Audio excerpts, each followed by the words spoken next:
Connecta tsy tetikasa fa ny connecta dia toe-tsaina sy toe-po ho fampivondronana sy fampifandraisana ny tanora voalohany loha aty Afrika fa ny antsika eto Madagasikara ihany koa zany dia anisany andray anjara anatiny io roapolo zao ny firenena aty Afrika ao anatiny io connect io dia isika malagasy koa zany any amin'ny volana janvier dia hanao ny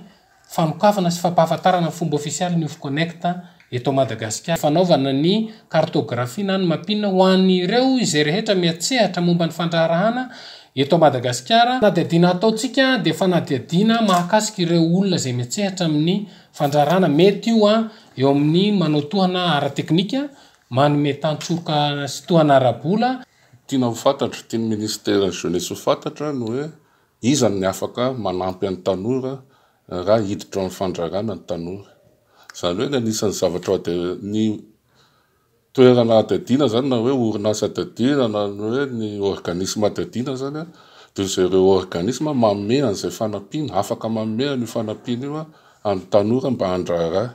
no entin'iny tsy tato anatin'ilay zany dia manampy amin'ny ministère hijery hoe izaka ireo organisme afaka mitondra an'izay fanampiana zay.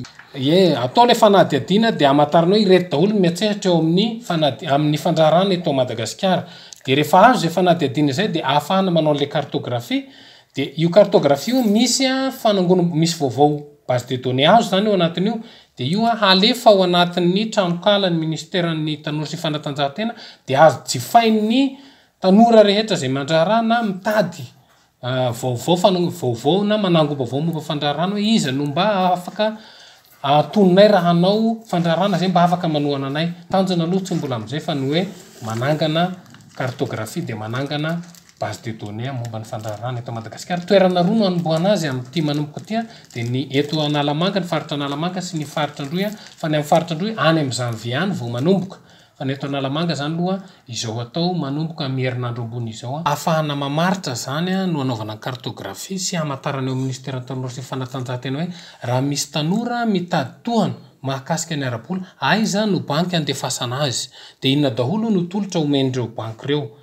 dia raha ohatra kosa izy ka zay te hiofana momba ny fandraharahana manana tetika aza zay tsy voatery vola ihany no ilain'ny tanora fa mety hoe le fahalalana sy le tsaikefa hanatanterahana n'ilay tetika asa eritreretina dia izay koa no hamantarana hoe raha iofanareo dia manatona ry dia ireo olona ireo zany ho alaina eo amin'ny ministère tanora sy fanatanjahantena ho mpiara-miasa akaiky aminay mba hahafahanay mitarika ny tanora any amin'izay filana mifandraika amin'ny tetikasany.